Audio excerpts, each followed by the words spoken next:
Alors on va continuer sur les tenseurs métriques. Alors on a ici, on a considéré pour un espace euh,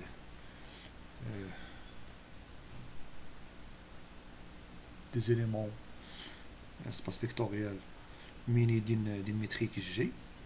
Alors l'espace-temps de la relativité restreinte, soit x alpha, x0, x1, x2, x3, un système de coordonnées associé à un repère inertiel avec une base naturelle.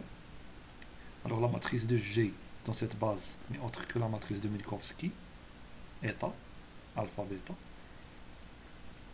C'est comme un espace R3. On a ici un R à la puissance 4.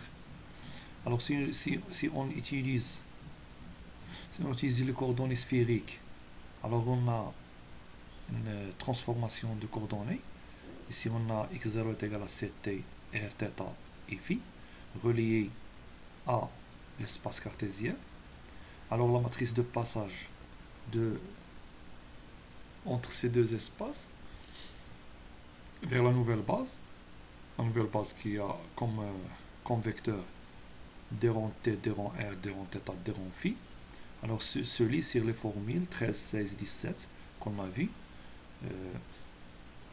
Je vous les ai rappelés ici.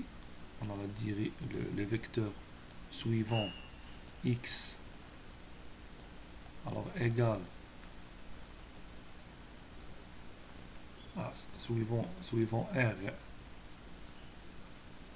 le vecteur suivant r, le vecteur suivant r est égal sinus θ cosinus multiplié par cosinus phi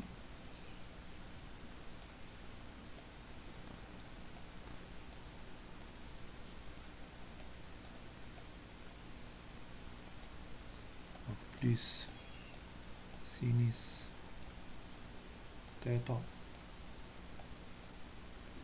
multiplié par sinus phi suivant y plus cos θ sinus θ suivant composant un vecteur z. Alors là, on a exprimé le vecteur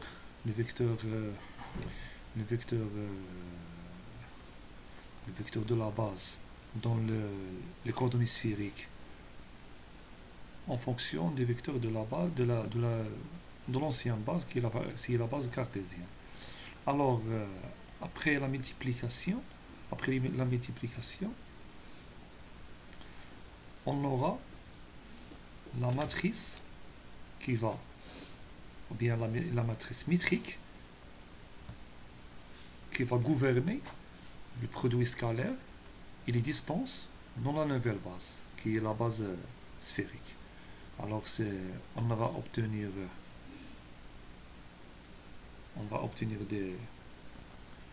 ici moins 1, d de r multiplié par d de r, à d de t multiplié par d de t, on a moins 1, comme d'habitude. Et d de r, le vecteur d de r multiplié par le vecteur d de r, ils vont nous donner 1. Et ça se voit, parce que sinus θ cos phi au carré, sinus au carré cos phi au carré, sinus θ au carré, sinus phi au carré. Alors on a le cosinus phi plus le sinus phi est égal à 1.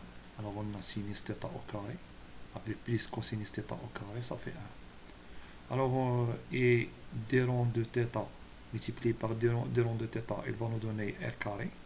Et d rond de phi multiplié par d rond de phi, il va nous donner r carré sinus carré θ.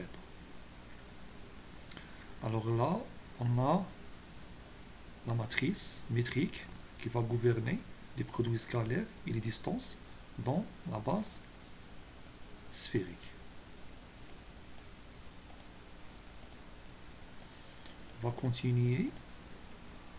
Alors on voit clairement sur cette expression que cette base-là ne constitue pas une base orthonormée. Ça veut dire que la multiplication ne donne pas des 1, alors des unités. Par contre, la base vectorielle E alpha tilde, obtenue en renormalisant les vecteurs des rangs de alpha prime, il va donner une normalisation pour avoir l'unité. Alors je reviens ici pour vous expliquer. Alors si on a ici,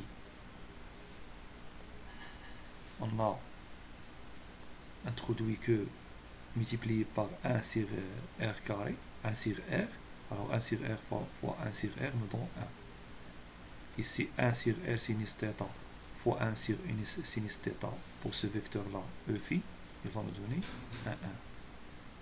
On va remplacer, on va exprimer par ce vecteur-là. Alors il y a une base orthonormée, alors ce n'est pas une base, alors comme ça on ne peut pas travailler avec des coordonnées sphériques, il est difficile. Alors on va continuer, on a le genre des quadrés vecteurs. Alors les genres de quadrés vecteurs. Dans le classique, on a i multiplié par i scalaire i, toujours supérieur égal à 0. Il ne peut être nul que si i, un vecteur est nul. Mais pour les quadrés vecteurs, on va trouver qu'on a une multiplication, une produit scalaire des vecteurs qui est négative, l'autre est positive, comme d'habitude, et un autre qui est nul.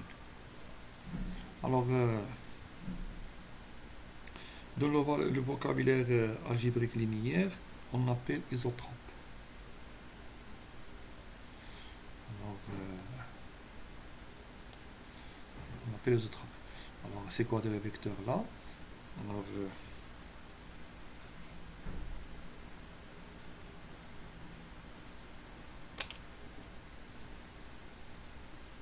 Alors, dans l'espace de Minkowski, on a soit G UI est égal à 0, si on est le genre lumière.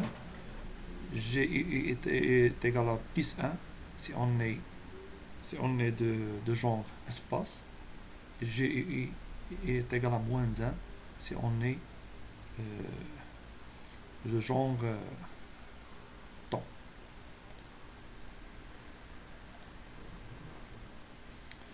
Le cône isotrope. Alors le cône isotrope, dans l'espace et l'espace vectoriel E, l'ensemble des vecteurs de genre lumière constitue un cône isotrope I. Et chaque vecteur, ou lambda vecteur, qui appartient à ce I, qui est le cône de lumière, avec lambda appartient à R, constitue ce cône de lumière. Alors, là, on va parler des distances entre deux points.